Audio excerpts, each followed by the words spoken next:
ഇന്ന് ഇവിടെ ഒരു അരിപ്പൊടി ഇരുന്നപ്പം തോന്നി എന്തെങ്കിലും ഒരു സാധനം ഉണ്ടാക്കിയാൽ കഴിക്കാമല്ലോ എന്ന് ചായക്ക്. അപ്പം നേരെ അരിപ്പൊടി എടുത്തിട്ട് ഞാൻ അതിനകത്ത് കുറച്ച് ജീരകം കൂടെ ചേർത്തിട്ടുണ്ട് കേട്ടോ. എന്നിട്ട് നല്ലപോലെ ഇളക്കി കൊടുത്തിട്ടുണ്ട്. കുറച്ച് ഉപ്പുകൂടി ചേർത്ത് കൊടുക്കുന്നുണ്ട്. പിന്നെ അതിനകത്ത് ഒഴിക്കാൻ വേണ്ടി നല്ല ചൂടുവെള്ളം, തിളപ്പിച്ച വെള്ളം കേട്ടോ, തിളച്ച വെള്ളമായി ഒഴിച്ചു കൊടുക്കുന്നത്. എന്നിട്ട് നല്ലപോലെ ഒന്ന് മിക്സ് ആക്കി കൊടുക്കണം കേട്ടോ. ഇത് നമുക്കിനി കൈ കൊണ്ട് മിക്സ് ആക്കണമെങ്കിൽ തണുപ്പ് ചൂടൊന്ന് മാറണമല്ലോ. അത് അപ്പോൾ ആ സമയം കൊണ്ട് ഞാൻ ആവശ്യത്തിനുള്ള തേങ്ങാപ്പാലിന് വേണ്ടിയിട്ടുള്ള തേങ്ങയൊക്കെ അരച്ചെടുക്കുന്നുണ്ട് കേട്ടോ. പുറത്തെ സൗണ്ടൊന്നും നിങ്ങൾ ശ്രദ്ധിക്കുകയേ വേണ്ട, അത് പിള്ളേർ കിടന്ന് അലയ്ക്കുന്ന സൗണ്ടാണേ. അവനെ ഇടയ്ക്കിരുത്താൻ പറ്റത്തില്ല. അതുകൊണ്ട് പിന്നെ ഞാൻ ഇപ്പുറത്തോട്ട് മാറിയെന്ന് വോയിസ് കൊടുക്കുന്നത്. എന്നാലും സൗണ്ട് കേൾക്കുന്നുണ്ട് അല്ലേ? എന്തായാലും പോട്ടെ. അപ്പോൾ ഞാൻ നല്ലപോലെ ആ മാവ് ഇളക്കി എടുക്കുന്നുണ്ട് കേട്ടോ. എന്നിട്ട് ഞാനാണെങ്കിൽ ചെറിയ ചെറിയ ഉരുളയായിട്ട് ഒന്ന് ഉരുട്ടിയെടുക്കുന്നുണ്ട്.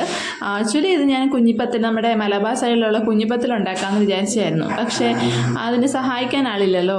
ഏട്ടനാണെങ്കിൽ രാത്രിയിലാണ് വന്നത്. അപ്പം രാത്രിയിൽ പിടിച്ചിരിക്കുന്നത് ശരിയല്ലല്ലോ എന്ന് വിചാരിച്ച് ഞാൻ ചെറിയ ചെറിയ ഉരുളയാക്കി അങ്ങ് എടുത്തു കേട്ടോ. അതുമല്ല, ചിക്കൻ ഉണ്ടല്ലേ കുഞ്ഞിപ്പത്തിനൊരു ടേസ്റ്റ് വരത്തുള്ളൂ. അപ്പം ഞാനത് പുഴുങ്ങി എടുത്തിട്ടുണ്ട്.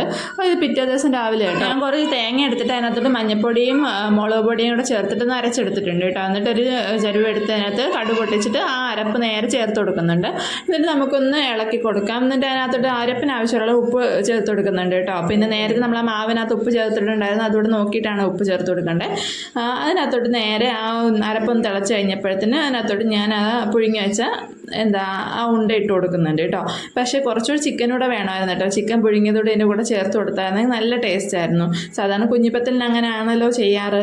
പിന്നെ ഇതിന് പ്രത്യേകം പേരുണ്ടോ എന്ന് ചോദിച്ചാൽ പ്രത്യേകം പേരൊന്നുമില്ല, എൻ്റേതായിട്ടൊരു ഡിഷ് കേട്ടോ. പക്ഷേ ഏട്ടൻ ഇങ്ങനെ ചമ്മന്തിക്കകത്താക്കി കൊടുക്കുന്ന ഇഷ്ടമായതുകൊണ്ട് ഞാൻ ഇതാക്കിയെന്നേ ഉള്ളൂ കേട്ടോ. അപ്പോൾ എല്ലാവരും ഒന്ന് ട്രൈ ചെയ്ത് നോക്കൂ. അപ്പോൾ അടുത്ത വീഡിയോ കാണാം. അതുവരെ tata bye bye, see U.